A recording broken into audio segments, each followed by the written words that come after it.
มุมทางออกนะคะ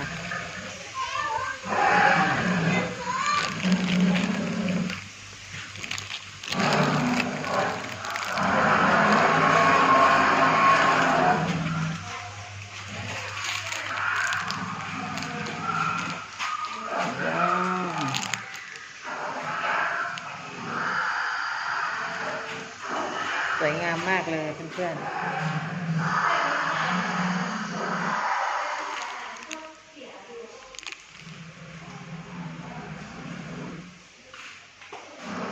อุโมงค์เรืองแสงนะคะ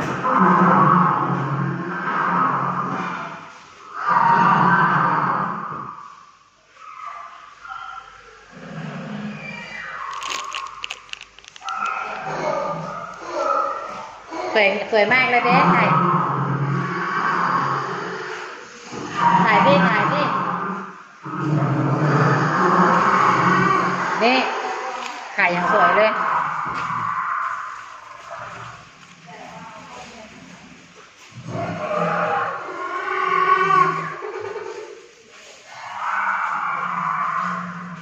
ในโทรศัพท์เราชาร์จอยู่แล้วอีกคนใส่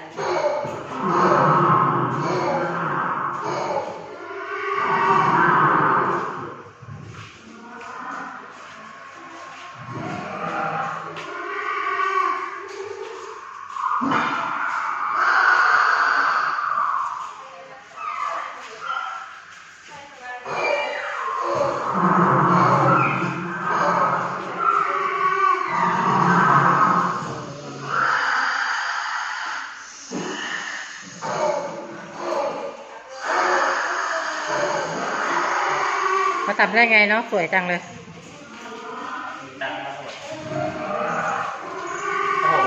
นี่ก็เรื่องแสงเลยเขาด้วย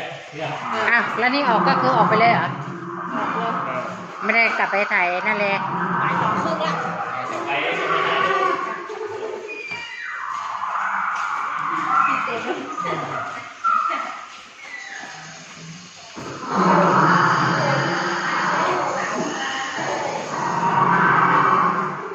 ประตูทางออกแล้วนะครับเพื่อน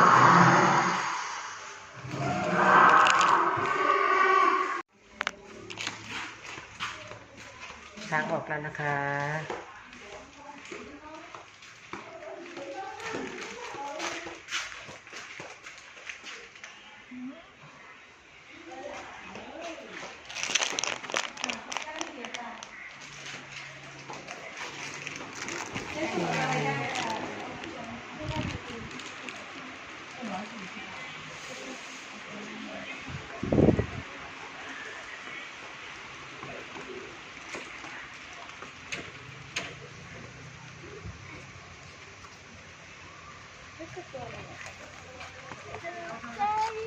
ไปน้องนายไปนี่ด้านหน้านะคะเพื่อนๆ